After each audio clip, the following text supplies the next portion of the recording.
Cinema టాకీసులంటే ఎట్లుండేదుల్లా టికెట్లు దొరకకపోయి బ్లాకుల వందలు వేలు పెట్టి కొనుక్కపోయి మరీ సినిమాలు చూసేటోళ్ళు చాలా మంది. కానీ ఇప్పుడున్న జమానాల సినిమా టాకీసులంటే ఆర్డినరీ బస్సుల కంటే అధ్వానంగా తయారైనాయి. గవి ఎప్పుడు వస్తాయో తెలియదు, టాకీసులు కూడా ఎప్పుడు ఫుల్ అవుతాయో తెలియదు. ఇక ఓటీటీల పేరు మీద ఇంటర్నెట్ల సినిమాలు మల్టీప్లెక్సీలు చేయబట్టి సింగిల్ స్క్రీన్ టాకీస్ల పరిస్థితి అయితే మరీ అధ్వానంగా తయారైందని మస్తు బాధపడుతున్నారు చాలా మంది టాకీసోళ్ళు. ఇక కరెంటు బిల్లులు పనిచేసేటోళ్లకు జీతాలు కూడా వెళ్తలేవట పాపం.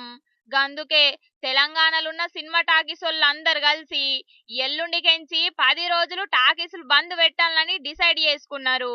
ఇక దగ్గర గసొంటి టాకీసులు రాష్ట్రంలో మొత్తం 800 ఉన్నాయట. ఇక ఎల్లుండికెంచి గవన్నీ బంద్ పెడతారు అన్నట్టు. అయితే ప్రొడ్యూసర్లు టాకీసుల రెంట్లు పెంచితే టాకీసులను నడుపుతామని చెప్పుకొచ్చిండ్రు. చూడాలి మరి గిన్ని కట్టాలు పడుతున్న సినిమా టాకీసోళ్లను నిర్మాతలు ఆదుకుంటారో లేదో.